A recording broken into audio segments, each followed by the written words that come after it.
नमस्कार दोस्तों, स्वागत है आपके अपने YouTube चैनल संस्कृत अड्डा पर। दोस्तों, आज की जो वीडियोस में हम करने वाले हैं आपका हरियाणा में जो टीचर एलिजिबिलिटी जो टेस्ट है टीएसटी पीएचडी वाला, तो जिसके आगे अप्रैल के प्रथम सप्ताह में होने की संभावना रहेगी। तो आपके एग्जाम के लिए महत्वपूर्ण क्वेश्चन आज की वीडियो में हम यहाँ पर करने वाले हैं। और मेघदूत जब से हमने जो महत्वपूर्ण क्वेश्चन है इनको आज की वीडियो में लिया है, सभी के सभी वेरी वेरी इंपॉर्टेंट है और यहाँ से भी आपको क्वेश्चन जो एग्जाम में देखने को जरूर मिलेंगे। तो एग्जाम की दृष्टि से वेरी वेरी इंपॉर्टेंट है। और अगर आप हमारी इनसे पहले वाली वीडियो को अगर आप देखना चाहते हैं तो इससे आप हमारे चैनल की प्लेलिस्ट में जाकर देख सकते हैं। एस्टेट 2024 के नाम से जो प्लेलिस्ट बनी हुई है, तो वहाँ पर आपको सभी वीडियो मिल जाएगी। और अगर आपने अभी तक हमारे चैनल को सब्सक्राइब नहीं किया तो सब्सक्राइब भी कर लीजिएगा। और आप हमारा जो टेलीग्राम ग्रुप है उसे भी आप ज्वाइन कर लीजिएगा। इनका लिंक आपको इस वीडियो के डिस्क्रिप्शन में मिल जाएगा। तो जल्दी से अपने जो क्वेश्चन है उनको हम देख लेते हैं, जिसमें पहला क्वेश्चन रहेगा मेघदूत जो है इसके रचनाकार है महर्षि कालिदास, भभूति भारवी या महर्षि दंडी। तो मेघदूत, मेघ को दूत के रूप में, तो इसी के ऊपर नाम था इसका मेघदूत। क्योंकि इसमें क्या है, जो यक्ष जब धनपति कुबेर के द्वारा श्रापित हो जाते हैं, मतलब श्राप दे दिए जाते हैं, तो रामगिरी पर्वत पर रहने लग जाते हैं, जहाँ पर क्योंकि इनका विवाह हुआ होता है शीघ्र ही, मतलब ताज़ा विवाह हुआ होता है, कुछ समय ही हुआ होता है। तो ये अपनी पत्नी से अलग हो जाते हैं, तब उनकी याद सताती है और उसको फिर जो है मेघ को लेटर लेकर भेजते हैं एक तरीके से।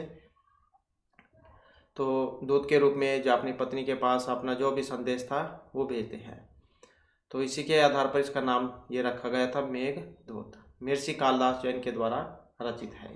तो थोड़ा सा जो महर्षि कालिदास है इनके जीवन के बारे में भी हम देख लेते हैं, क्योंकि इसके बारे में भी आपको एग्जाम में देखने को मिलेगा।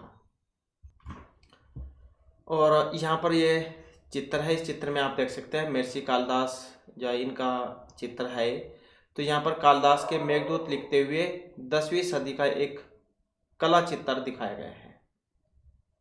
तो ये 10वीं सदी का माना जाता है महर्षि कालिदास का।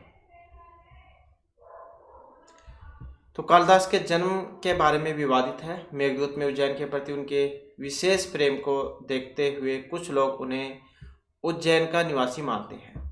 साहित्यकारों ने भी सिद्ध करने का प्रयास किया था कि कालिदास का जन्म उत्तराखंड के रुद्रप्रयाग जिले के कविल्ठा गांव में हुआ था। कालिदास ने यहीं अपनी प्रारंभिक शिक्षा ग्रहण की थी और यहीं पर उन्होंने मेघदूत, कुमार संभव, रघुवंश जैसे महाकाव्य की रचना की थी। और लघुत्रयी के अंतर्गत ये आते हैं। महर्षि कालिदास को लघुत्रयी के लिए भी जाना जाता है, इतना आप याद रखिएगा।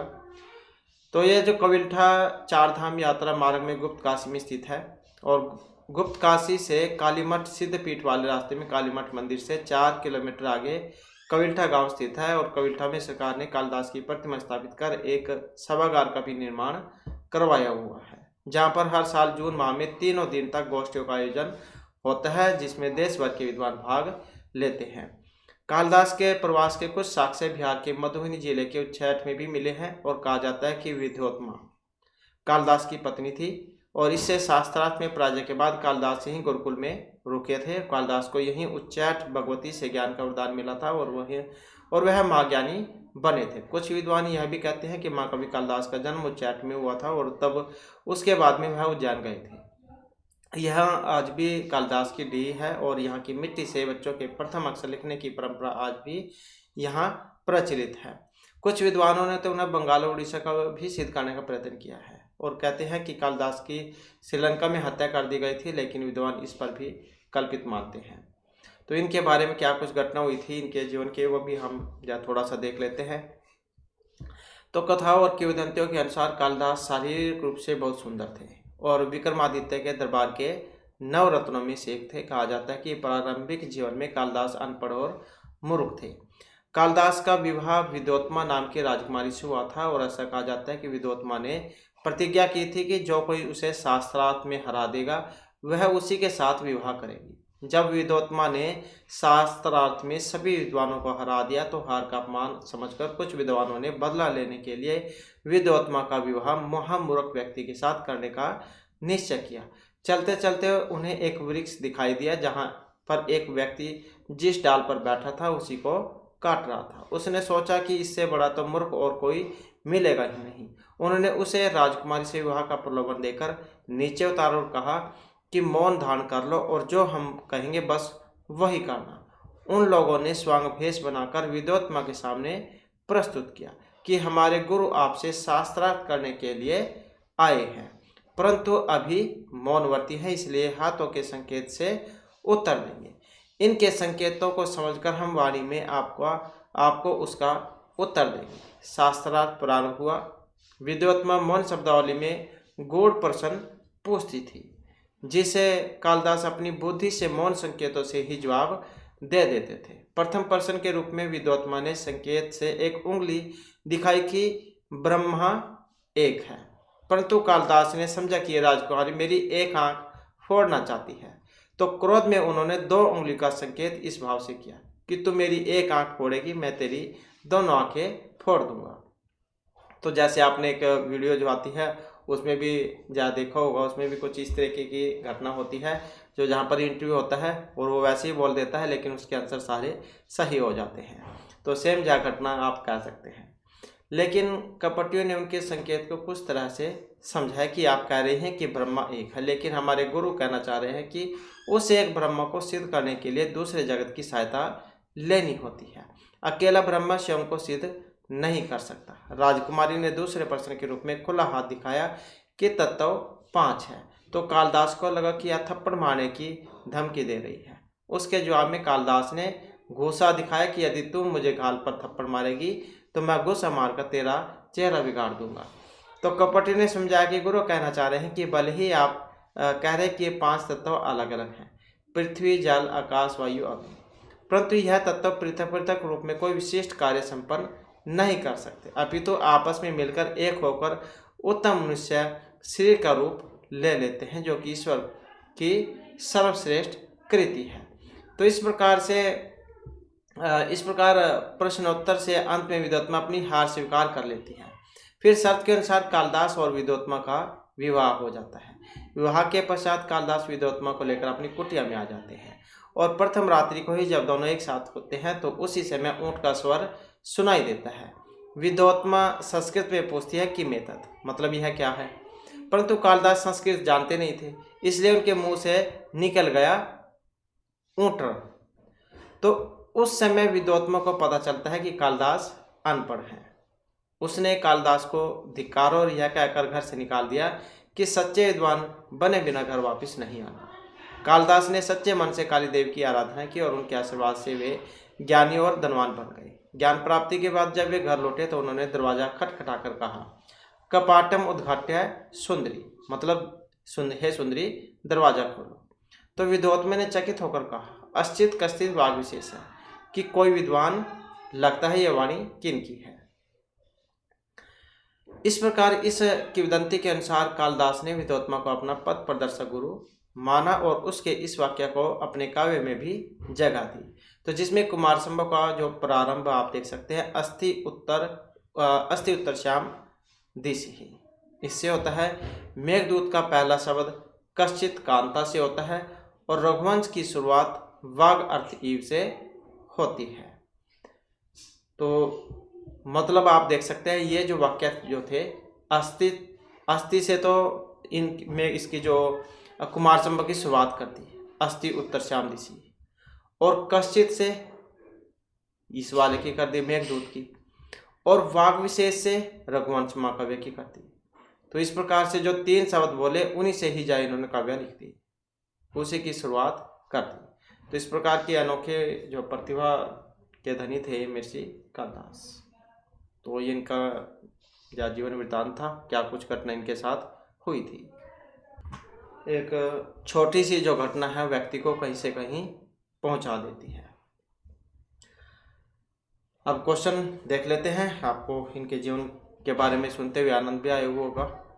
तो क्वेश्चन है यहाँ पर, मेघदूत विभक्त है 4 भागों में, 2, 3 या 1 भाग में। तो मेघदूत जो है ये 2 भागों में बटा हुआ है, पूर्वार्ध और उत्तरार्ध में। तो ऑप्शन जो हमारा सी यहाँ पर हो जाएगा। इसके बाद है, मेघदूत में किसकी मनोव्यथा का चित्रण हुआ है, राजा, यक्ष, मेघ या फिर यक्षिण की। तो किन की मनोव्यथा का चित्रण यहाँ पर हुआ है, और जो ऑप्शन बी में यहाँ पर दिया गया है, अर्थात यक्ष जो इनकी मनोव्यथा का चित्रण इसमें हुआ है।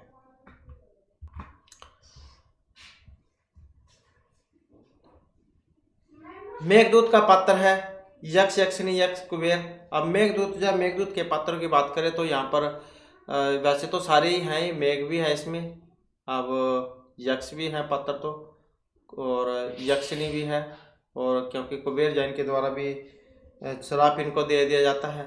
तो पात्रों को देखें तो पात्रों तो सारे ही हैं इसमें।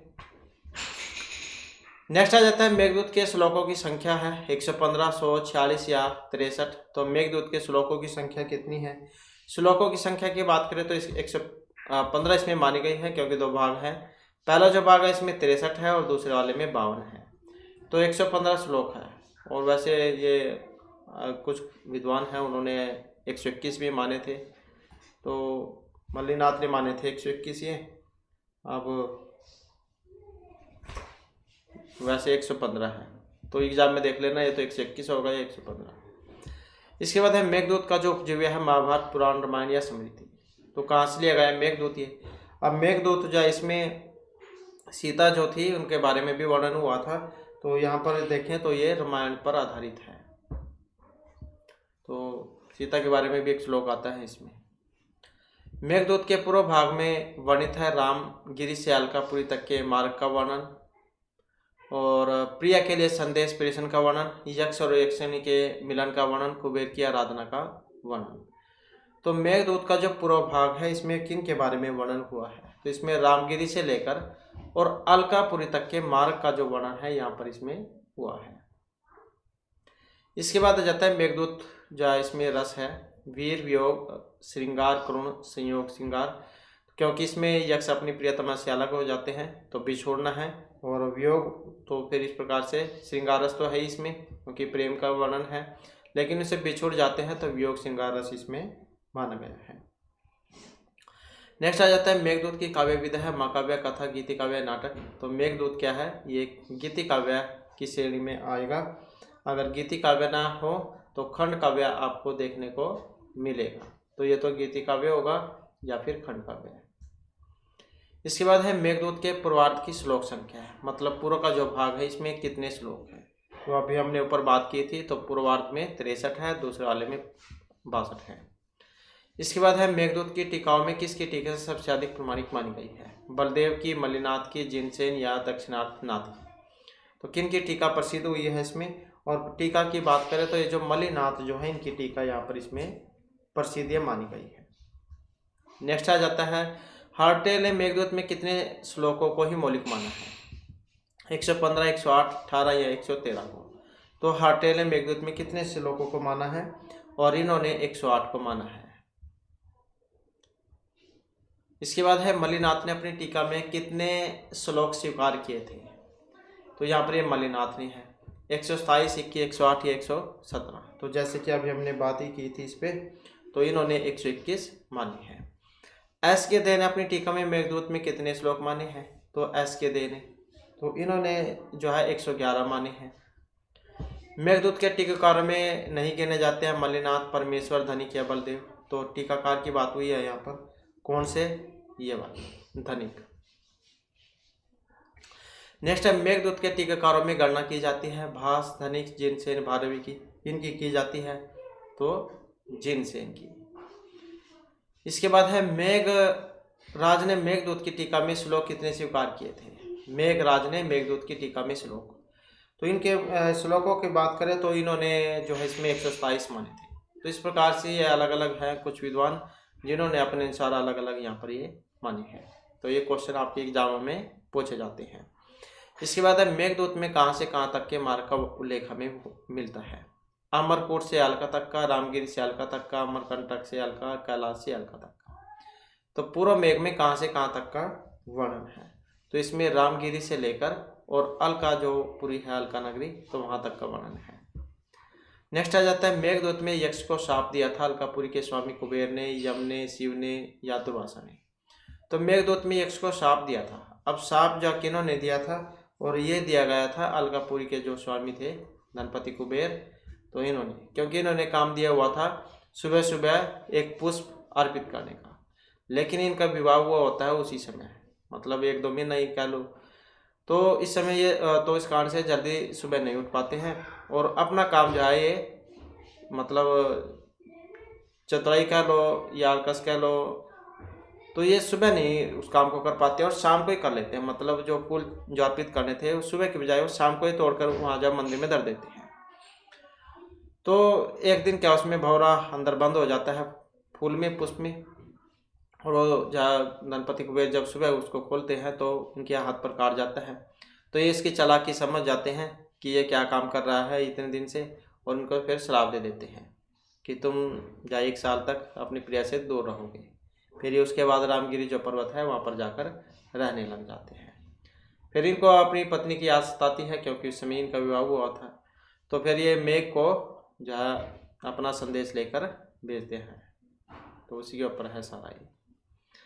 नेक्स्ट आ जाता है कुबेर ने यक्ष को शाप दिया था कि वह 1 वर्ष तक अमरकोट पर्वत पर निवास करे, 1 वर्ष तक अपनी पत्नी से वियुक्त होकर मृत्यु लोक से रामगिरी पर्वत पर निवास करे, वह 8 माह तक रामगिरी पर्वत पर निवास करे या कोई भी नहीं। तो कुबेर ने यक्ष को क्या शाप दिया था? तो इन्होंने शाप दिया था कि वह 1 वर्ष तक अपनी पत्नी से वियुक्त होकर मृत्यु लोक से रामगिरी पर्वत पर निवास करे। इसके बाद है यक्ष के मार्ग में नदी नहीं आती है, निर्विंध्या, यमुना, शिप्रा, चरमनवती। तो कौन सी नदी एक नहीं आती है? ये भी वेरी इंपॉर्टेंट है क्वेश्चन, पहले भी बहुत बार आया हुआ है। तो ये यमुना है, बल्कि ये सारी आ जाएंगी, निर्विंध्या, शिप्रा, चरमनवती। यक्ष के मार्ग में एक पर्वत नहीं आता है, अमरकोट, हिमाचल, देवगिरी, अवध्याचल, वेरी इंपॉर्टेंट है ये भी। तो यक्ष के मार्ग में एक पर्वत नहीं आता है, वो कौन से वाला है? ये वाला, उदयाचल। तो अमरकोट भी होगा, हिमाचल भी होगा, देवगिरी भी होगा, तो ये सारे हैं। इसके बाद है यक्ष के मार्ग में एक नगरी नहीं है। अब ये तीनों ही वेरी इंपॉर्टेंट क्वेश्चन है क्योंकि ज़्यादातर अभी एग्जाम में तो नहीं वाले ही क्वेश्चन आते हैं।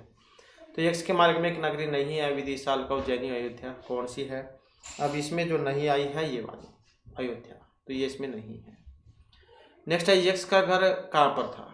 कुबेर का जो महल था प्रासाद, इसके उत्तर में था, दक्षिण में था, बहुत दूर था, या था ही नहीं?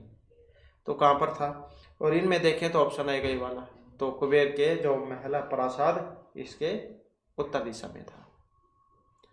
नेक्स्ट आ जाता है यक्ष मेघ से कहता है कि कुबेर के प्रसाद के उत्तर में बने मेरे घर में प्रियतमा मिलेगी, प्रसन्न होती हुई, नृत्य करती हुई, अनेक प्रकार के पकवान बनाती हुई, या उदास बैठी हुई। तो किस तरीके से मिलेगी? तो ये सारी स्थिति बता देते हैं कि फलानी जगह पर हमारा घर है और वहाँ पर मेरी प्रियतमा होगी, और कैसी किस हालत में होगी वो सारी स्थिति इन्होंने बता दी है क्योंकि वो अलग हो गई थी तो उदास थी। संदेश भेजते समय वियोग के कितने माह शेष रह गए थे? क्योंकि 1 साल के तो मिले था श्राप, और फिर कितना टाइम जा रह गया था? तो संदेश भेजते समय वियोग के कितने माह शेष रह गए थे? 5 महीने, 8 महीने, 4 महीने, या फिर 6 महीने। तो कितने रह गए थे? 4 महीने। इसके बाद विद्वानों का मानना है कि कालिदास ने संभवतः मानवेतर दूत की कल्पना ग्रहण की है, नलोपाख्यान से, सावित्री से, सीखी से, शकुंतलोपाख्यान से। तो कहाँ से इसकी कल्पना ग्रहण की है? मतलब आइडिया कह सकते हैं यहाँ पे एक तरीके से, तो नल उपाख्यान से, ऐसा ज्यादा विद्वानों का मानना है। अगला क्वेश्चन आ जाता है मेघ को दूत बनाकर भेजने की जो कल्पना थी, तो ये ली गई है चीनी कवि शिवकांग ने कालिदास ने चीनी कवि शिवकांग से, कालिदास ने ब्रह्मवैवर्त पुराण से, या किसी से भी नहीं। तो मेघ को दूत बनाकर भेजने की जो कल्पना जो आई थी, मतलब आइडिया आया था इनके दिमाग में, तो कहाँ से आया था ये?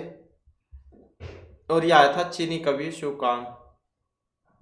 ये तो इसमें जो है ये वाला होगा, इसमें ऑप्शन बी वाला, कालिदास ने शिवकांग से।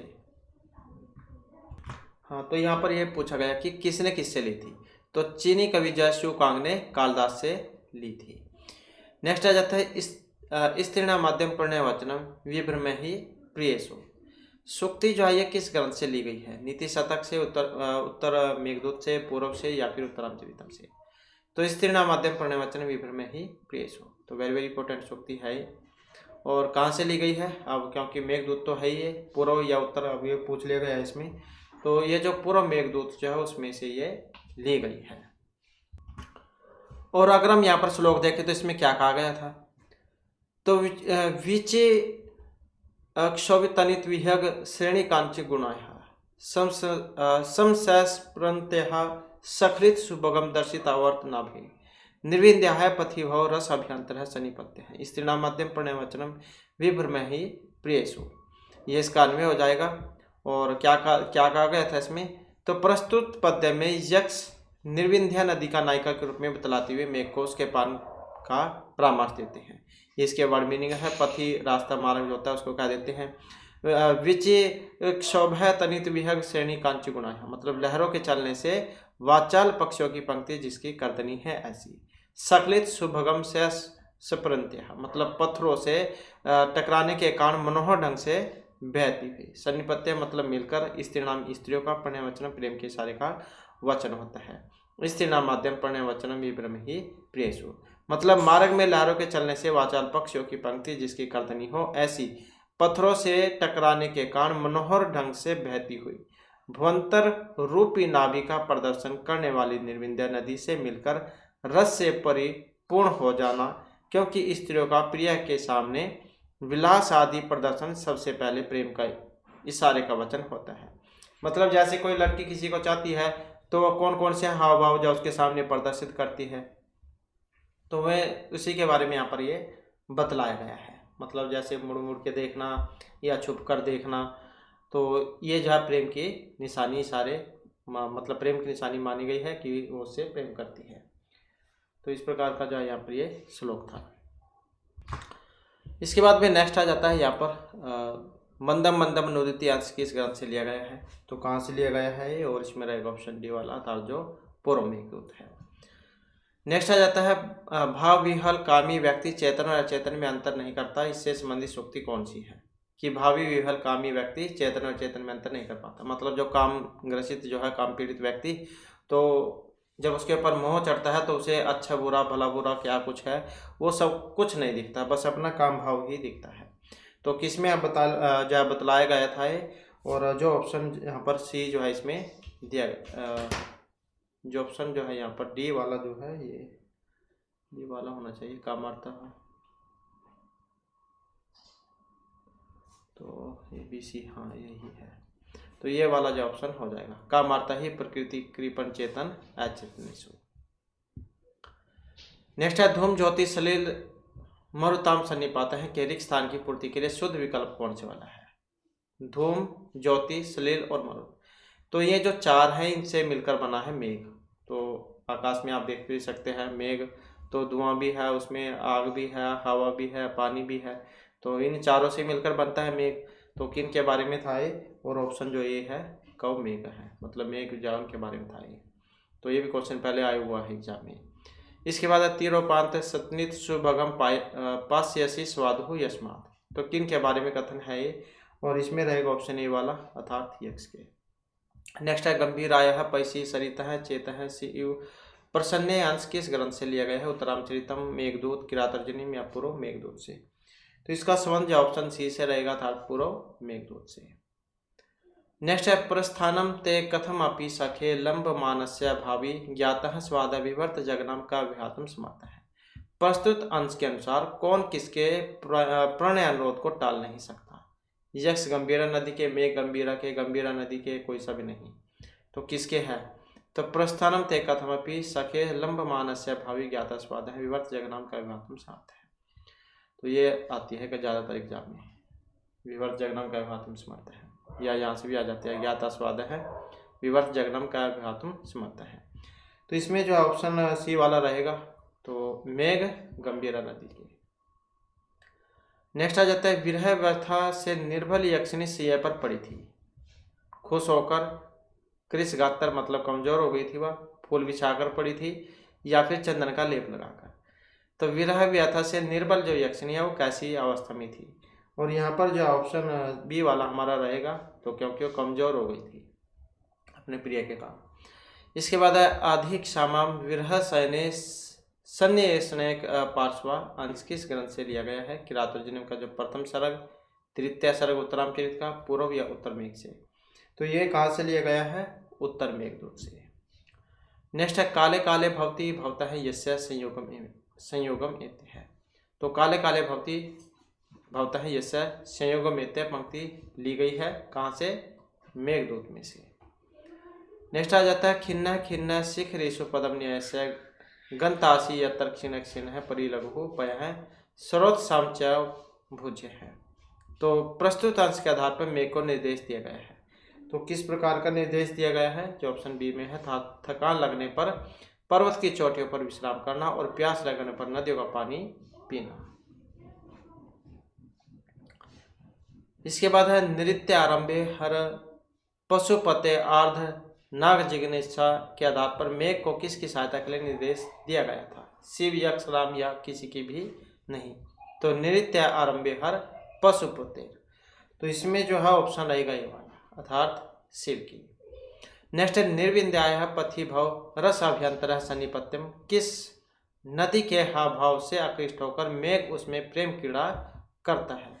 निर्विंध्याय पथि भव, गंगा, नर्मदा, शिप्रा या निर्विंध्या। तो ऑप्शन जो बी वाला हो जाएगा, था जो शिप्रा नदी है।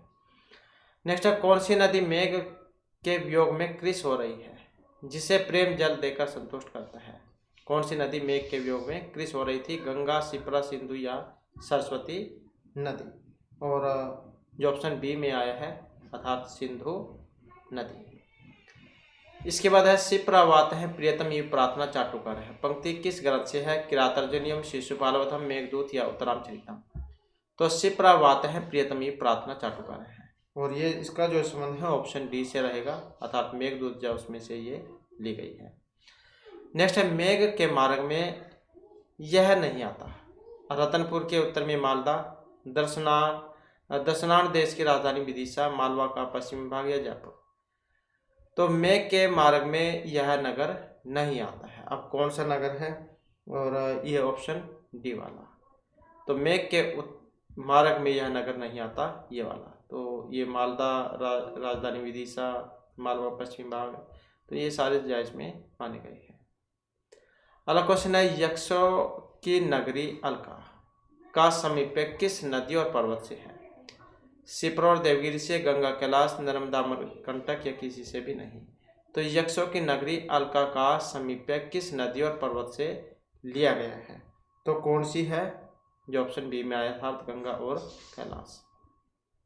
नेक्स्ट है मेघदूत में विपर्लम की गंभीरता और भाव विह्वलता का बोध कराने के लिए मंथर गति से पढ़ा जाने वाला कौन सा छंद अपनाया जाता है। तो मेघदूत में विपर्लम की गंभीरता और भाव विह्वलता को बोध कराने के लिए, मतलब धीमी गति से मंथर गति से पढ़े जाने वाला है, शार्दुल विक्रीतम, मंदाक्रांता, शिखंडिया, द्योतविलंबिता। तो कौन सा है इसमें, तो मेघदूत जो इसमें मंदाक्रांता छंद का प्रयोग हुआ है। मंदाक्रांता जल्दी सर गंभीर फो नैतात्कुचेत, ये इसका लक्षण है। 17 अक्षर इसमें होते हैं। नेक्स्ट है खेद, दुख, विपत्ति, प्रवास, वर्षा आदि के वर्णन में कौन सा छंद रुचिकर माना गया है, शिखरणी, मंदाक्रांता, अनुष्टुप या आर्या। तो खेद, दुख, विपत्ति, प्रवास, वर्षा, इनमें तो इनमें जो माना गया है कौन सा, ये वाला, अर्थात मंदाक्रांता। नेक्स्ट है साबरहनी स्थल कमलिनी इव न प्रबद्धम न सुप्ता, ये अंश लिया गया है पूर्व, उत्तर, शिशुपालवधम, किरातार्जुनीय। तो किस में से आया है, साबरहनी स्थल कमलिनीम। तो इसका जो संबंध है ऑप्शन रहेगा बी से, आधार जो उत्तर मेघदूत है। इसके बाद है तस्य उत्संगे प्रणीन इव संस्तरस्त गंगा दुकुला, अंश किस ग्रंथ से है, मेघदूत, वेण संहार, नीति शतक या विज्ञान शकुंतलम से। तो ये भी जो है मेघदूत में से लिया गया है। नेक्स्ट है शशिभूत प्रतिदिनम इव त्र्यंबकस्य अट्ठहस है, यहाँ पर अलंकार है उपमान, प्रास, रूपक या उत्प्रेक्षा। तो कौन सा अलंकार है इसमें, उत्प्रेक्षा। और जो उत्प्रेक्षा अलंकार है इसका लक्षण क्या होता है, संभावनम अतुत्प्रेक्षा प्रकृतस्य समेत। तो ये उत्प्रेक्षा अलंकार जो होता है इसका लक्षण है। इसके बाद है मेघदूत का ब्रज भाषा में पद्य अनुवाद किया था, लक्ष्मीधर वाजपेयी ने, लक्ष्मण सिंह ने, केशव प्रसाद मिश्र ने या कन्हैयालाल पोद्दार ने। तो मेघदूत का ब्रज भाषा में अनुवाद किया था, पद्य अनुवाद। अब ये किया गया है ऑप्शन बी के द्वारा, राजा जो लक्ष्मण सिंह है। मेघदूत का खड़ी बोली में पद्य अनुवाद प्रसिद्ध है, राय देवी प्रसाद का, लक्ष्मीधर वाजपेयी का, लक्ष्मण सिंह का या मैक्स मुलर का। तो मेघदूत का खड़ी बोली में पद्य अनुवाद प्रसिद्ध है, कौन सा है, लक्ष्मीधर वाजपेयी का। नेक्स्ट आ जाता है मेघदूत का जर्मन भाषा में गद्य अनुवाद किया था। स्वेट्स ने, गिल्डमिस्टर ने, मैक्स मुलर ने या विल्सन ने। तो मेघदूत का जर्मन भाषा में गद्य अनुवाद किया है, किसने किया है? जो ऑप्शन ए में है, स्वेट्स ने। इसके बाद अब ब्रज में लकार है लट लुट लिट लोट, कौन सा है इसमें? तो इसमें जो है ये लोट माना गया है। नेक्स्ट है मणि में प्रत्यय है, कौन सा है? मतुक, कत, मयट या अनियत। तो कौन सा है इसमें प्रत्यय? और इसमें जो है मयट प्रत्यय हो जाएगा। नेक्स्ट है परिहरण, इसमें भी प्रत्यय है, कौन सा है? सत्री, सारच, कत, कतवतु, कौन सा है? हरि धातु तो है इसमें, परिउपसर्ग पर हरि धातु आने में अर्थ में। तो इसमें जो कौन सा है फिर? तो सत्री है, सत्री का अर्थ बचता है, सीता को ना होगा फिर ही बनेगा ये, क्योंकि आन मान तो है ही नहीं इसमें। नेक्स्ट आ जाता है प्रस्थान, इसमें प्रत्यय है। अब सत्री, लुट, सानच या कोई सा भी नहीं, कौन सा प्रत्यय प्रस्थान में? और इसमें अगर हम देखें तो ऑप्शन सी वाला हो जाएगा, ल्यूट प्रत्यय, शुरू में अव्यवसर्ग है। नेक्स्ट है विल्सन कृत मेघदूत का अनुवाद कब प्रकाशित हुआ था? 1813, 25, 1800, 1925 में। कब हुआ था? तो ये माना गया 1813 ईस्वी में। दूत काव्य परंपरा में रूप गोस्वामी ने कौन सा ग्रंथ लिखा था? हंस संदेश, पवन दूत, हंस दूत या कोक संदेश। तो दूत काव्य परंपरा में रूप गोस्वामी ने ग्रंथ लिखा था, कौन से वाला था? ये वाला, हंस दूत। नेक्स्ट है उद्धव दूत, ये रचना है कृष्ण सार्वभौम, लक्ष्मीदास, माधव कविंदर या लक्ष्मीधर की। तो उद्धव दूत रचना है, किन की रचना है ये? और ये है माधव कविंदर की। इसके बाद है सुख संदेश, ये रचना है माधव कविंदर की, लक्ष्मीधर की, लक्ष्मीदास की या सूरदास की। तो सुख संदेश किन की रचना है? और ये ऑप्शन बी में जो आए हैं अर्थात लक्ष्मीदास की। इसके बाद है हंस संदेश, ये किन की रचना है? वेंकटम अताचार्य की, लक्ष्मीदास, ब्रजनाथ, राम की। हंस संदेश किन की है? तो ये जो ऑप्शन ए में दिया गया है अर्थात वेंकटम अथाचार्य, माथाचार्य ज्वाइन की है, वेंकट माथाचार्य। तो उद्धव दूत माधव कविंदर की, सुख संदेश लक्ष्मीदास की, हंस संदेश वेंकटम माथाचार्य की, और भृंग संदेश विनयप्रभ, वासुदेव, रामाराम या विष्णुदास। तो किन की है? और ये वासुदेव की है। इसके बाद है ध्वयकृत पवनदूत, ये इनका रचना काल 12वीं, 13वीं, 16वीं या 9वीं शताब्दी है, 19वीं शताब्दी। तो ध्वयकृत पवनदूत का समय, और इनका जो समय है ये माना गया 12वीं शताब्दी।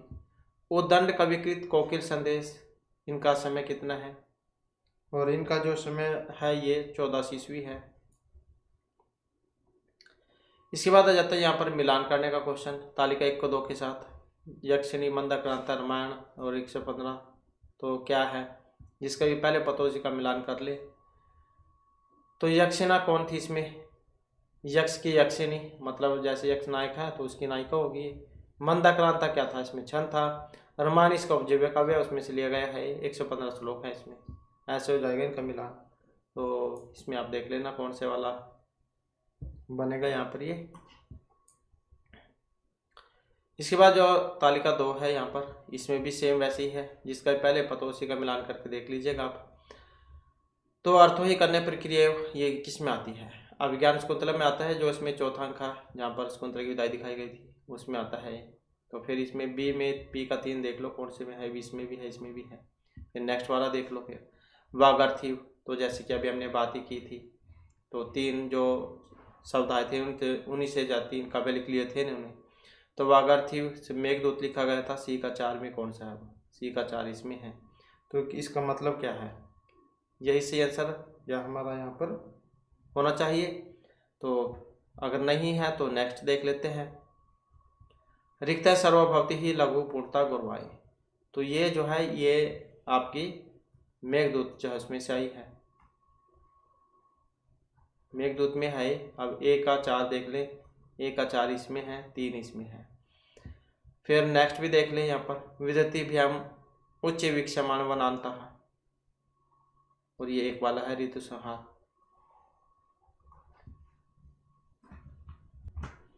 और ये वागर्थी संपृक्तो वागर प्रतिपते जगत पितरो वंदे पार्वती परमेश्वरो, ये वो जो है मंगलाचरण था, हमने जब ये रघुवंश वाले क्वेश्चन किए थे तो उसमें इनके बारे में पढ़ा था, तो ये उसमें से है। तो इस प्रकार से होगा इसका ये। इसके बाद है नेक्स्ट हमारा यहाँ पर भवती सुखिनोपि अन्यथा वृत्ति चेत है। उपयुक्त रिक्त स्थान की पूर्ति के लिए सही जो विकल्प था कौन सा आएगा इसमें, भवती सुखिनोपि अन्यथा वृत्ति चेत है। तो ये वाला मेघालोके भवती सुखिनोपि अन्यथा वृत्ति चेत है।